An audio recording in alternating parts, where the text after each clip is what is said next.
afternoon. It's Thursday, June 4. I'm Mai Rodriguez for your midday report. We'll be giving you the stories shaping the nation at this hour. Let's get you up to speed. Tensions rise at the Senate after Senator Pia Cayetano proceeds with a Blue Ribbon Committee hearing despite its supposed postponement today. Criminal charges are filed against controversial contractors Curlee and Sara Discaya, along with several DPWH officials, over a failed flood control project in Bulacan. The NBI reopens its probe on the so-called 18 Marines following new bribery allegations linking former Congressman Mike Defensor. And the DFA says the Philippines remains committed to rules-based international order despite losing its bid for a non-permanent seat in the UN Security Council. The drama and plot twists continue at the Senate. The Blue Ribbon Committee hearing on the flood control scandal resumed despite the leadership shakeup yesterday. Among those present as resource persons are the 18 former Marines who claim to have been directly involved in the delivery of billions worth of cash, which allegedly came from anomalous flood control projects. Hannah T is reporting live from the Senate. Hannah, tell us what happened.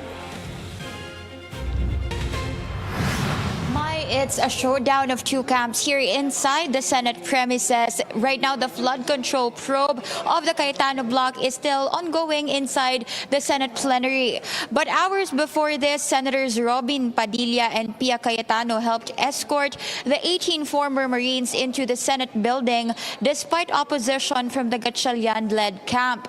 The tension flared after acting Senate President Win Gatchalian barred resource persons from entering the Senate ahead of the controversial Blue Ribbon hearing on the flood control controversy. Padilla and DILG Secretary John Vic Remulla were seen pushing each other as the 18 ex-Marines were escorted up the plenary. But with the assistance of Padilla and Cayetano, the group eventually made its way into the Senate plenary and proceeded to the hall where the Cayetano-led bloc continued to assert its authority. The standoff comes just a day after the Gatchalian-led majority elected Senator Erwin Tulfo as the new Blue Ribbon chair, with Tulfo scheduling a committee hearing on Monday. But Senator Alan Peter Cayetano continues to recognize his sister, Senator Pia Cayetano, as the legitimate Blue Ribbon chair and even issued a memorandum pushing for Thursday's hearing. Senator Loren Legarda also joined the hearing and insisted she remains the Senate President pro tempore despite the previous day's vote installing Gatchalian to the post. Legarda said she has no problem stepping down, but only if 13 senators vote to replace her, maintaining that the numbers needed to legitimately remove her have not been met. As the leadership crisis deepens, the Gatchalian camp also announced shortened work hours for Senate personnel today, allowing employees who reported on site to leave earlier while offices continue operations under alternative work arrangements. Mai? Hannah, as of now, asan yung Gatchalian camp at yung ibang mga Senate personnel? Kasi ang alam ko rin, ang sinabi ni Senator Win Gatchalian kagabi, na yung iba work from home dapat kasi dapat walang mangyayaring hearing today at dapat yung mga resource persons hindi pinapasok. So bakit sila nakapasok at asan yung Gatchalian camp?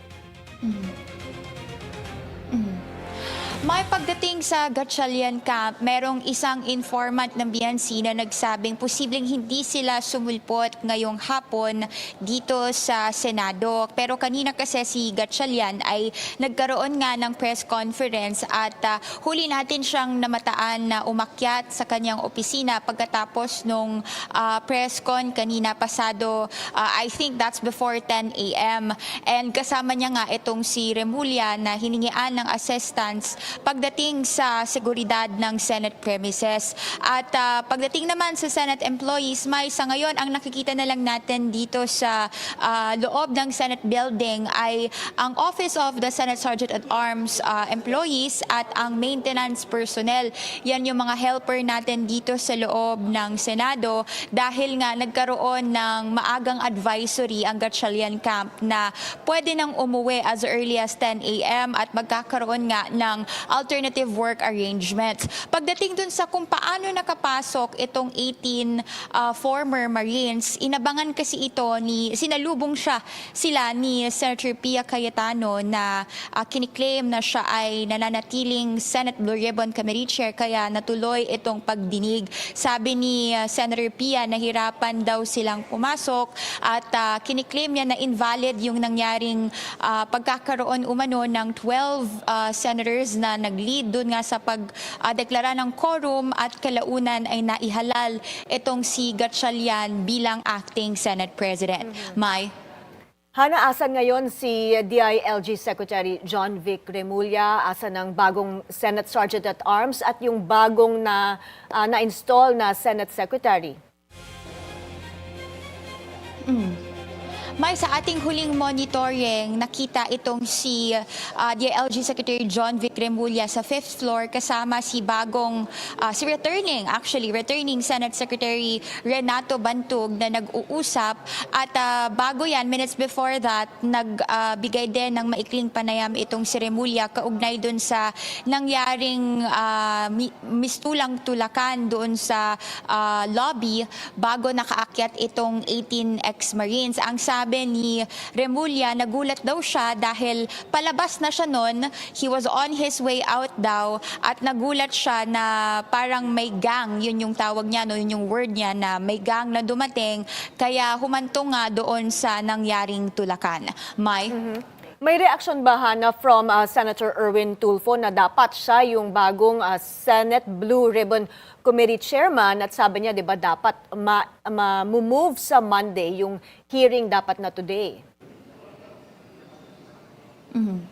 So far, Mai, wala pang reaction from Senator Erwin Tulfo's camp at una na rin siyang nagbigay ng panayam kahapon na walang idineklarang hearing ngayong araw and instead naglabas din ng notice na nakaschedule ang susunod na Blue Ribbon Probe on Monday at pag-uusapan kung sino yung nasa guest list dahil sa ngayon yung 18 ex-Marines ang nandito kasama rin sa inimbitahan ng Cayetano camp si dating House Speaker Martin Romualdez at representatives ng Justice Department and also Office of the Ombudsman pero hindi sila sumipot. So we've yet to hear from Tulfo dahil katunayan na-mention din yung kanyang pangalan at ilan pang mga mambabatas na itinag ng 18 ex-Marines pagdating doon sa umano'y deliveries ng cash. Mai? Pumunta tayo doon sa testimony nitong so-called 18 Marines. Ano ang latest doon? Kasi alam ko the testimony is centering on the supposed kickbacks from anomalous flood control projects. May mga bago bang pangalan na nailabas sila? May so far doon sa ating huling narinig mula sa 18 ex-Marines na mention itong sina dating Congressman Franz Castro, ilan sa mga kilalang kongresista, kasama nga si Castro at maging itong sina Senators Erwin Tulfo at Tito Soto. Una na rin silang inakusa, especially itong si Soto, una nang inakusa na tumanggap umano ng kickback at dati na rin itong itinanggi ni Soto noong siya pa ay Senate President at sabi nung dalawa mula doon sa 18 ex-Marines na nag-deliver sila ng ilang luggage sa building daw ni Senator Soto sa Baclaran at sa bahay naman ni Senator Erwin Tulfo sa Green Hills at yan ay magkahiwalay na individual at sa ating huling monitoring pinag-uusapan naman yung ICC case ni dating Pangulong Rodrigo Duterte. Mai? Hana, marami pa rin tanong kung sino ba talaga itong 18 ex-Marines. Kayo ba, naliwanagan ba kayo kung ano yung background nila? Who are backing them? And are they credible as witnesses?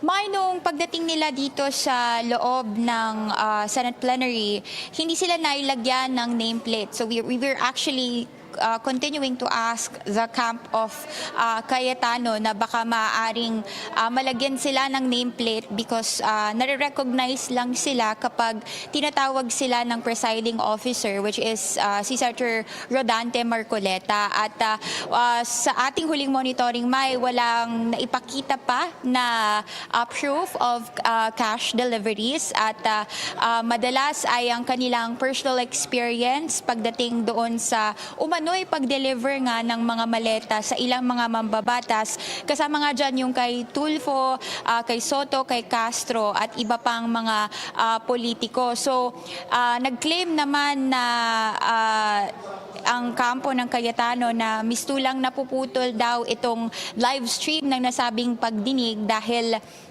sinusubukan daw i-connect nga sa Senate media itong nasabing coverage pero napuputol. Pero on our end naman, as part of the Senate media, okay naman yung daloy nung hearing so far. It's just that we're waiting for the complete list of their names at kapansin-pansin din kasi may simula kanina nung alas 10 pa lang ng umaga nung nag-start yung hearing ay walang presensya ng Blue Ribbon staff at tinanong natin si Cayetano kaugnay dyan na paano ito makakapasok sa Senate records gayon ngang wala sa likod ng mga senador yung broom or yung Blue Ribbon staff na nagre-record ng daloy ng proceedings usually. So sabi ni Senator Alan Peter Cayetano, meron naman daw silang mga sariling staff na maaaring mag-record. Mai? Before I let you go, Hannah, isang tanong na lang. Give us a sense of what the atmosphere there is. Kasi alam ko, tensions are still high. Pero doon sa mga Senate staff, sa personnel, naguguluhan ba sila? Sino ba ang susundin nila? Si SP Alan Peter Cayetano ba? O yung bagong na-install na Senate President Pro Tempore na si Win Gatchalian? May bago pa nagsimula yung mga press con at pagdinig, nakikita natin na nililigpit yung Senate plenary kanina, merong inspection, merong ilang K9 units na dumating para nga sa security purposes ng loob ng Senate premises. At despite the fact that Gatchalian already, and Tulfo, the new Blue Ribbon Chair, he announced na sa Monday ang pagdinig, nakita ang ilang Senate staff na nag-aayos pa rin ng Senate plenary because itong Cayetano camp, they insist na merong Blue Ribbon probe today. Pero binigyang linaw yan ni Gatchalian kanina sa kanyang press conference na malinaw na legal yung nangyaring quorum kahapon kung saan 12 senators elected him as the new acting Senate President. So far, the mood here is peaceful naman. Nawala na ng konti yung tension mula nung dumating yung 18 ex-Marines na nakasalang pa rin ngayon sa pagdinig at nandun pa rin yung Cayetano camp. At in fact, nakapag-hold pa ng isang hiwalay na hearing na Ways and Means itong si Senator Pia Cayetano habang ang presiding officer naman para doon sa flood control scandal probe sa plenary ay si Senator Rodante Marcoleta. Aabangan natin kung ano yung magiging developments this afternoon. Mai? Thank you, Hannah T, joining us live from the Senate. Security is tight outside the Senate premises with more trucks of police personnel coming in and a barricade set up that blocks even members of the media. Ched Gatchalian is reporting live from there. Ched, tell us what's the situation there.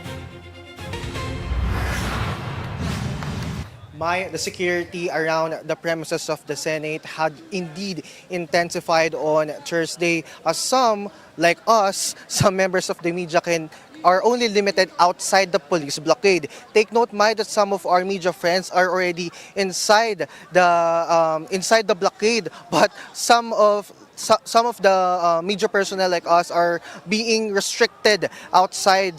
They're saying to us that we're only limited here around from 10 a.m.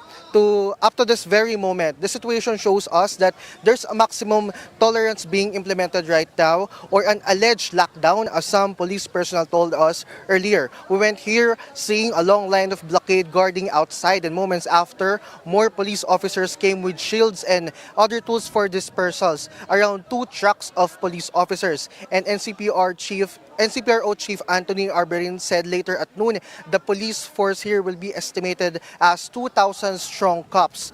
As of now, we can see from here another platoon or line of police officers are already walking to amplify the forces of the police or the cops on my back, with another rule for those bystanders or just watching here. The police are telling them to take off their baklava or their mask. That's how strict the security here outside the Senate premises. Meanwhile, protest activities are still active as of the moment. Supporters of Cayetano Block we're seen holding Philippine flags, shouting the line, "Nasa Senado ang people power." While those who are asking Cayetano to resign are wearing red clothes to manifest their discontentment with everything that's happening at the Senate. Although Cayetano critics have so far left the premises and we can no longer see them.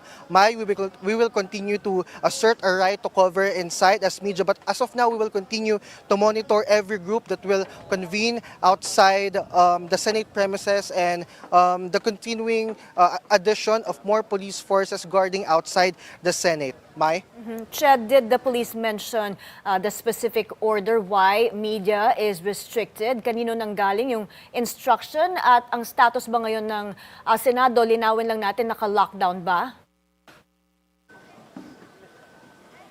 Mai, there's no specific order. All they're telling us is there's a supposed lockdown for the staff and employees, but we're still gonna confirm if that's true for the inside of the Senate. But as of outside, as we can see, more police are coming, and even the media cannot enter this whole blockade on my back. We don't know, Mai, until when, what time they will be guarding as strict as this. We're just doing our job to cover and show people the truth and update our audiences with what's happening inside the Senate. As of now, what's happening here outside, some isug protesters are criticizing DILG Secretary John Vic Remulla and even Senator Chis Escudero, who now joined Gatchalian's block. They even have a LED TV here outside to monitor the ongoing Blue Ribbon Committee hearings, so we can also hear every issue that's being discussed at the hearing. Mai?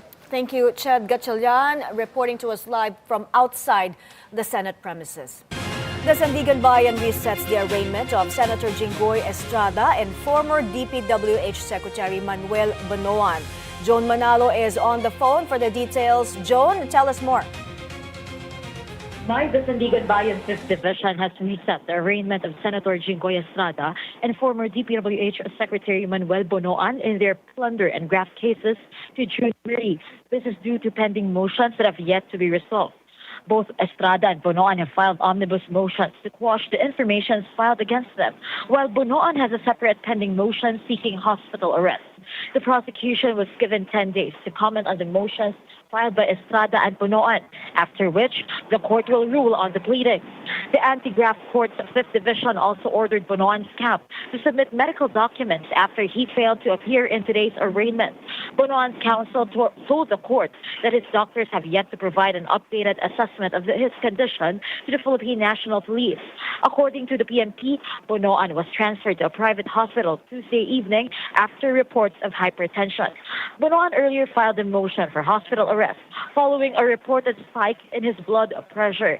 Meanwhile, Senator Jinggoy Estrada's camp withdrew its motion to transfer the senator to another detention facility. Estrada earlier asked the court to transfer him returned to the PNP Custodial Center in Camp Crame, a request filed on June 2 based on court records. His camp also withdrew for the moment its motion to fix bail, saying they intend to first resolve their pending motion to quash before pursuing other reliefs.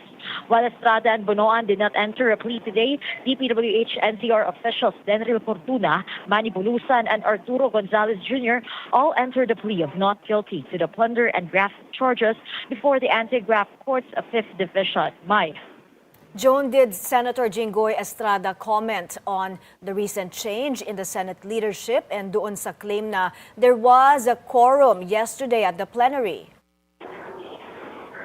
Yes, Mai, Estrada said the new Senate majority led by Acting Senate President Glenn Gatchalian cannot invoke the Avellino versus Cuenco doctrine to claim that 12 senators constitute a valid constitutional majority for quorum. He maintained that as far as he knows, legally the Senate President is still Alan Peter Cayetano, citing the 1987 Constitution, which states that a majority of all members, which is 24 senators, is needed to consist a quorum. Estrada added that it is incorrect to say that the Senate now has only 22 members, stressing that he, who is currently detained, nor Senator Bato de la Rosa, who is in hiding, has resigned from office. Back to you, Mai. Thank you, Joan Manalo, reporting. The House prosecution is now preparing its reply to Vice President Sara Duterte's response to the articles of impeachment against her. Nasa linya si Isaiah Mirafuentes ng Abante. Isaiah, ano na ang nangyayari dyan?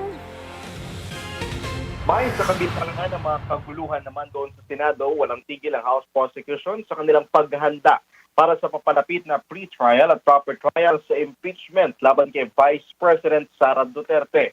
Matapos magsumite na ang kampo ni Vice President Duterte ng sagot sa summons ng impeachment court noong Lunes, may 5 araw naman ang House prosecution na sagutin ito, subalit pinagbigyan sila ng Senado hanggang sa Lunes dahil sa tumapat ang 5-day period sa weekend.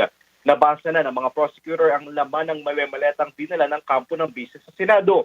Pero ginit nila na wala itong laman dahil hindi naman sinugot ng bise ang mga aligasyon, subalit ipinababasura niya ang impeachment. Subalit ayon kay Bicol Saro Party List Representative Terry Didon na isa rin sa mga prosecutor, wala pa silang eksaktong date kung kailan sila magsusumite ng kanilang sagot. Pero ang malinawan niya, isasagot sila sa naging sagot ng bise na tinawag nilang non-answer. Gipan nila doon, isusumite nila ito bago itinakdang deadline. May. Isaiah, sa June 15, inaasahan na nating magsisimula ang pre-trial. Nangangamba ba sila na baka mapatagal ito dahil sa dami ng kaganapan doon sa Senado? Yes, well, alam mo, hanggang sa ngayon, kumakausap tayo ng ilang mga mambabatas kung anong komento nila sa nangyayari sa upper chamber, which is the Senate. Ang sinasabi nila sa atin, sa ngayon, hindi muna sila magbibigay ng kanilang mga pananaw o komento dahil nga patuloy raw nilang nire-respeto ang institusyon ng Senado. Ang sinasabi sa atin ng prosecution, inaamin nila medyo may pangamba dahil nga papalapit na yung date, June 15, and until now, according to Representative Adjong, which is isa sa mga spokesperson nila, wala pa silang natatanggap na kahit anong imbitasyon o liham mula sa Senado para sa magaganap na pre-trial. Pero isa lang ang panawagan ng mga miyembro ng House trial ay sana raw hindi na matagalan pa ang schedule ng pre-trial and proper trial para sa impeachment. Dahil nga raw dapat sundin ang kautusan ng korte, which is forthwith. Ibig sabihin, hindi matatagalan, pero kung ma-adjust man ang date, dapat mas maaga pa sa June 15 ang pre-trial o mas maaga sa July 7 ang proper trial. Isaiah, just one more question. May reaction na ba from the Makabayan Bloc? Kasi ang ilan sa kanila na mention doon sa Blue Ribbon Committee hearing by the former Marines. Even si Franz Castro, si Congresswoman Laila De Lima, and even you just mentioned si Congressman Zia Alonto Adyong. Yung pangalan din niya lumitaw doon. Yes, actually, dito sa House of Representatives, maging ang House media ay nakatutok din sa mga nangyayari doon sa Senado. At narinig namin na may mga ilang mambabatas, former and current congressman na pinangalanan. Alam mo, wala pang komento ang mga mambabatas na ito kaugnay dyan. Pero noon pa man ay natanong na natin ang mga kongresista patungkol dyan, especially Representative Adjong and even Representative Redon. And on that time, I think it was 2 weeks ago, 3 weeks ago, nung mga nakausapin natin sila patungkol dyan, tinanggi na nila yung mga akusasyon noon pa man. Ang sinasabi nila sa atin ng paulit-ulit na kung kung may natatanggap daw silang mga maleta, di sana hindi na sila daw nagtatrabaho sa ngayon. At pinaninindigan nila ang kanilang mga paniniwala na tapat silang naglilingkod at hindi sila nababahira ng kahit anuman. Maraming salamat, Isaiah Mirafuentes, nag-uulat. Coming up next, the Philippines loses its bid for a non-permanent seat in the UN Security Council. Find out the reaction from the DFA when we return. Stay with us here on Midday Report.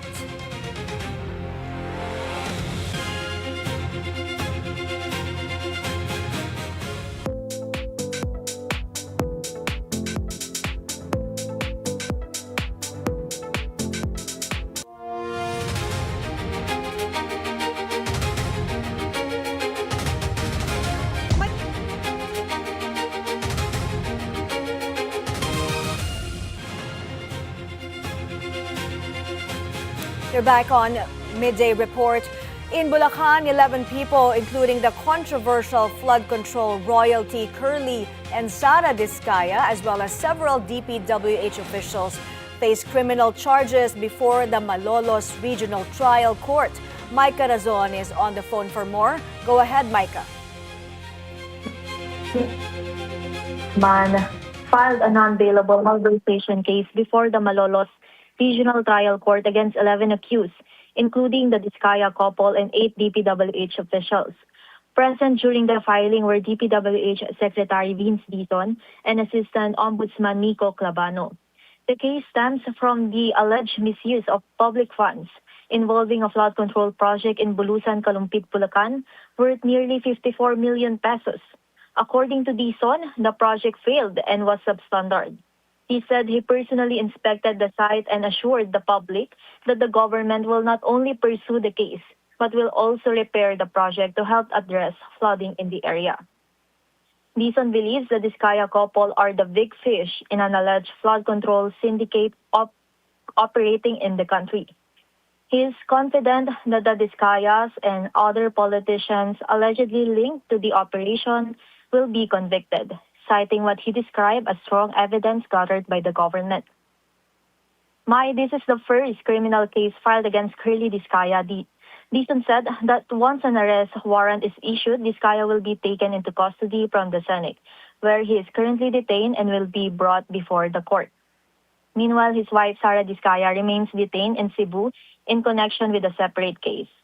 Dizon also hinted at more cases that may soon be filed by the Office of the Ombudsman against high-ranking government officials. Back to you, Mai. Micah, sino-sino ang mga kasamang DPWH officials na nakasuhan?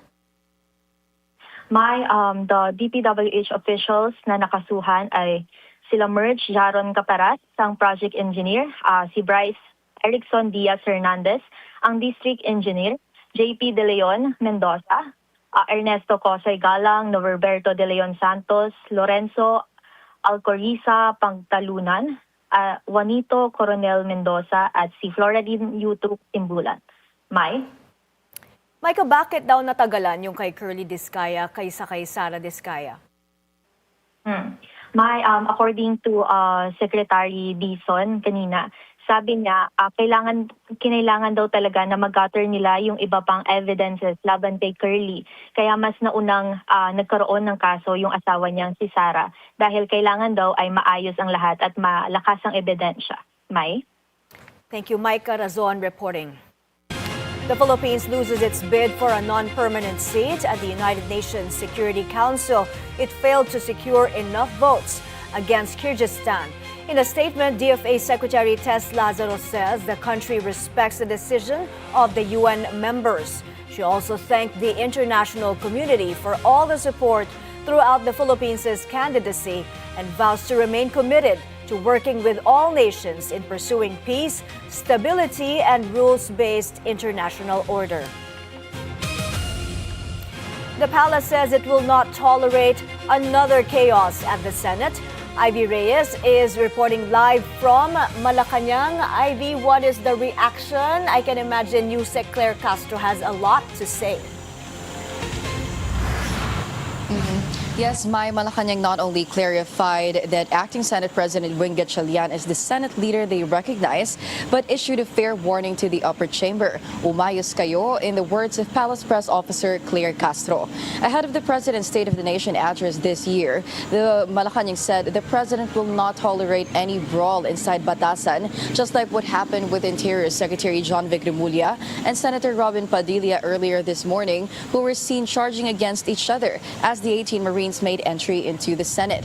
Like other legal luminaries, Malacanang also invoked the 1949 ruling of Avelino v. Cuenco, which ruled that the Senate has no coercive jurisdiction over senators outside the bounds of the chamber. And this time, Senators Jinggoy Estrada and Ronald Bato de la Rosa reachable by Malacanang, as one is currently detained and the other is on the run under an ICC arrest warrant. This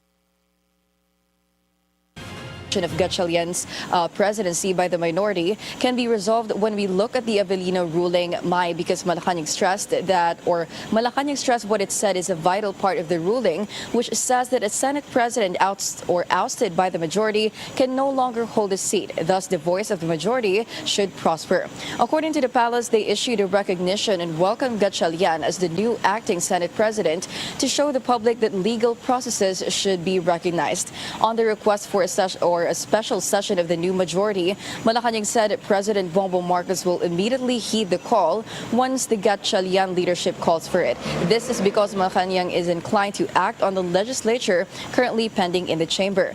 Mai, as the Philippines loses its bid for a non-permanent seat in the United Nations Security Council, Malacanang admits that domestic politics loss. The palace said all the political noise and tension affect the impression of the world of the Philippines. And on the Blue Hearing Committee that pursued this morning and openly accused the president of allegedly accepting bribes in Ilocos, Malacanang asked for proof from the 18 Marines because they said it's easy to point fingers when you just want to cause chaos. Back to you, Mai. So, Ivy, Malacanang clearly stands with the Gatchalian bloc. Yes, Mai, that's what we're seeing right now because according to them, the Senate election yesterday was legal according to Avelino v. Cuenco of 1949. And they even cited former Senate President Franklin Drilon in saying that the election yesterday was according to the rules of the Senate. Mai. Thank you, Ivy Reyes, joining us live from Malacanang. The National Bureau of Investigation has reopened its probe on the so-called 18 former Marines following a new bribery allegation that has now dragged a former lawmaker, Mike Defensor, into the issue. Andrea Salve is on the phone to tell us more. Andrea? Mai, the NBI has issued another subpoena to former Congressman Mike Defensor and one of the alleged members of the so-called 18 ex-Marines, following a fresh bribery allegation from an individual reportedly linked to the member. According to NBI Director Melvin Matibag, the agency decided to reopen its investigation after the individual came forward and executed a sworn statement before investigators. Based on the statement, Defensor and the 18 ex-Marines allegedly entered into an agreement involving a 5 million peso payment in exchange for their flood control-linked corruption expose. May natanggap na sila, parang sinasabi 700 as 350. Parang siguro ginagawa malugulo. Pero bakit naman daw siya nagsalita, Director? Well, may commitment din sa kanya, yung pinangako para hindi pa natutuloy. Wala pa, hindi pa daw nakukompleto yung 5 million. Per head po yun? Per head, oo. Yun yung gusto namin linawin. Matibag clarified that the issuance of subpoenas does not automatically mean those involved are being charged. He said the move is part of the investigative process to establish the facts surrounding the allegation.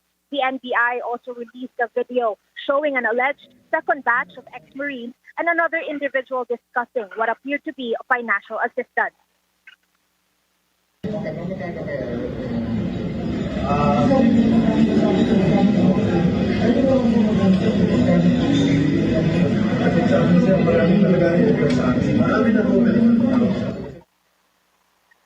The group of 18 ex-Marines previously faced NBI investigators after making explosive claims that they had delivered 805 billion pesos worth of cash-filled suitcases to high-ranking government officials. Back to you, Mai. Andrea, did the NBI director identify the witness or explain the connection to the former Marines? Mai, the director did not disclose the identity of the witness during the press conference. However, he said the individual is allegedly connected to one of the ex-Marines through a family relationship. Mai. Andrea, when is former Congressman Mike Defensor expected to appear before the NBI? Mai, as of now, we're on the process of obtaining a copy of the subpoena, so we have no specific date yet. But according to Director Matibag, Defensor is expected to appear sometime next week. Mai. Thank you, Andrea Salve, reporting to us from the NBI. Coming up, Justin Brownlee delivers as Barangay Ginebra San Miguel takes Game 1 against TNT. The latest in sports and the weather when we return.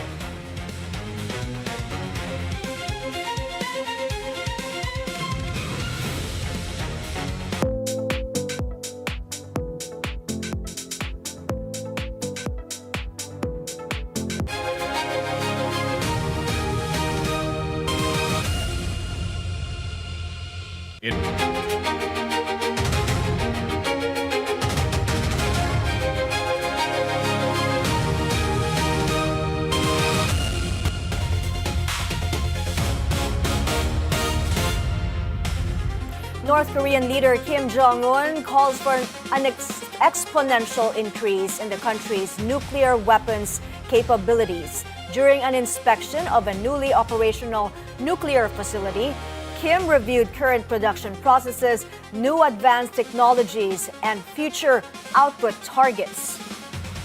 우리는 국가 핵무력을 기하급수적으로 강화할. He said that the production capacity of weapons-grade nuclear materials had reached a level that surpassed double the previous one, and expressed satisfaction that our party's nuclear capacity enhancement is now being thoroughly saying that the weapons-grade nuclear materials production capacity more than doubled.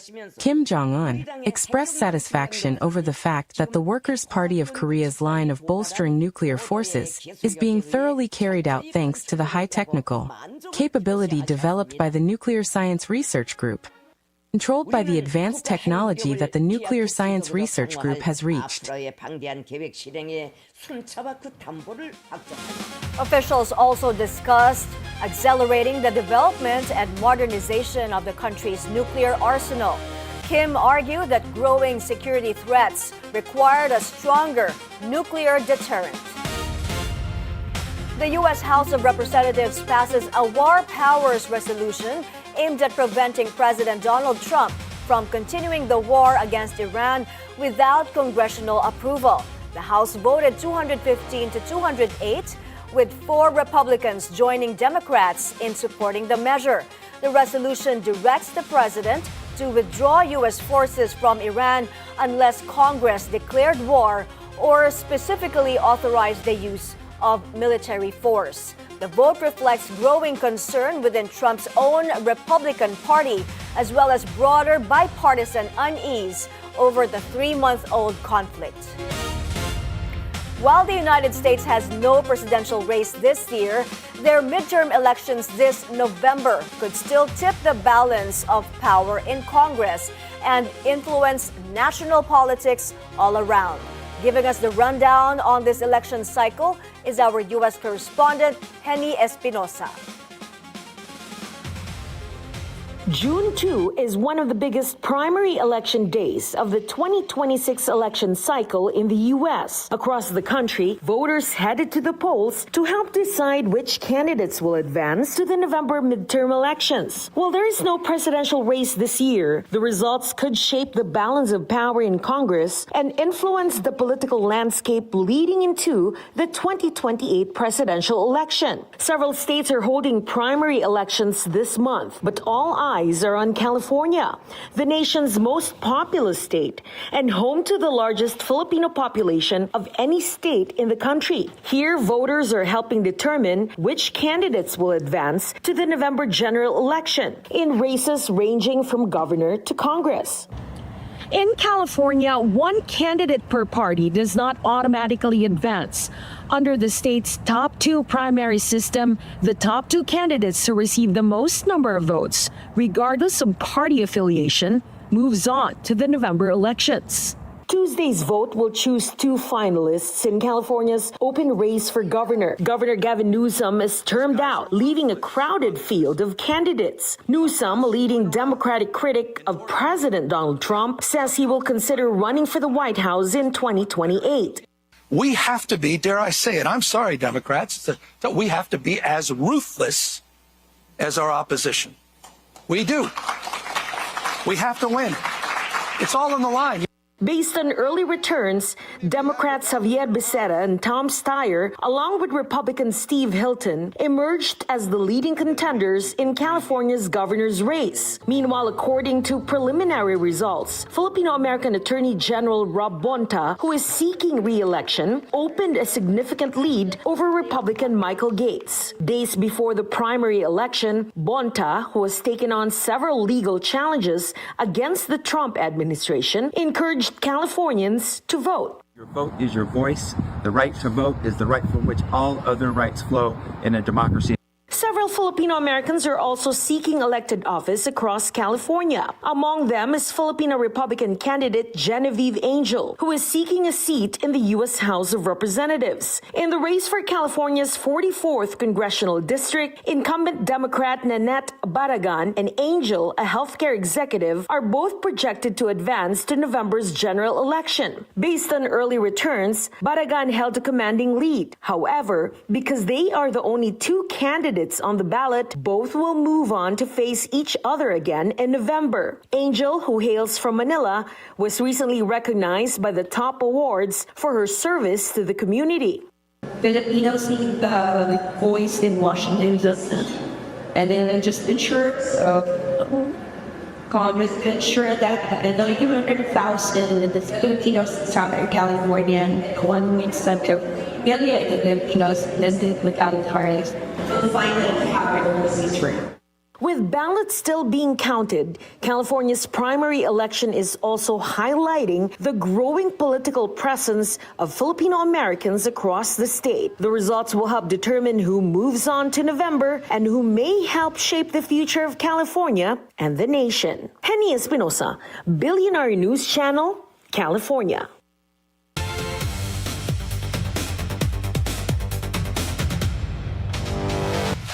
One shot, one possession, one big moment from Justin Brownlee.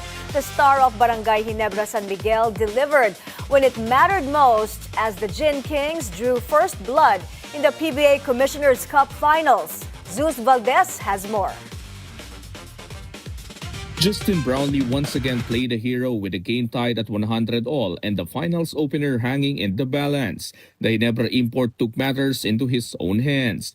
Matchup against TNT import Chris Macolo, Brownlee created space and knocked down a top pull-up jumper with just 0.6 of a second remaining, lifting Barangay Ginebra San Miguel to a 102-100 victory over TNT Tropang 5G in Game 1 of the PBA Season 50 Commissioner's Cup Finals at the Smart Araneta Coliseum.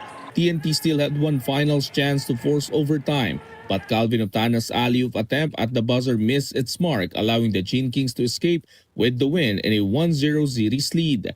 Brownlee finished with 23 points and 8 assists, but he wasn't alone. RJ Barrientos led Ginebra with 24 points, including 2 crucial 4-point plays in the final minutes that helped swing momentum back to the Gin Kings. Troy Rosario added 16, while Scotty Thompson contributed 15. Ginebra appeared to have the game under control after building a 13-point halftime lead and extending its advantage to as many as 18 in the third quarter. But the defending champions refused to go away. TNT fought back behind its defense with Rain Ambatac's 4-point play tying the game at 88 all before the Tropang 5G eventually took a 95-90 lead late in the fourth. The Gin Kings responded behind Rosario and Barrientos before Roger Pugoy tied the game at 100 all with a clutch 3-pointer. That set the stage for Brownlee's game winner. Chris McCullough finished with 25 points to lead TNT, while Pugoy added 22 and Nambatac chipped in 19. Game 2 is set for Friday, with Ginebra looking to take a 2-0 series lead and TNT aiming to bounce back and even the championship series. Zeus Valdez, Abante.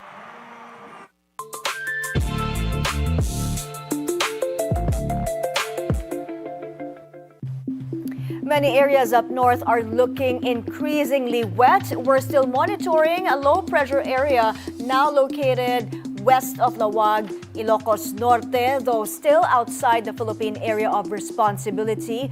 Its trough or extension is enhancing the Habagat. Now, this southwest monsoon will be pulled, bringing with it this stream of moisture, as you can see here, over western sections of Luzon and Visayas. The biggest concern, of course, is the heavy rainfall it's producing. Looking at the forecast for Luzon, we see a lot of rain from Ilocos, Abra, down to the western slopes of La Union, Pangasinan, and Zambales. This raises concerns for flooding and rising river levels. Metro Manila and Calabarzon may have occasional showers and periods of heavy rainfall, while eastern sections like Cagayan and Isabela should also stay clear and mostly dry with just light to moderate rain showers. In the Visayas, brace for heavy rains over Aklan, Capiz, Antique, and Iloilo. Wet weather for the western section here. Other areas like Negros, Samar, and Leyte will stay cloudy with light to moderate rains. Now for Mindanao, more rain for the Lanao provinces. Cotabato, Bukidnon, and parts of the Davao region. Be alert for possible flash floods and landslides. We also see light to moderate rains for parts of the Zamboanga Peninsula and Surigao del Sur because of localized thunderstorms. That's how skies are shaping up. Remember, check rainfall warnings in your area because the rainy season appears to be setting in. We're just waiting for the official announcement from the Weather Bureau.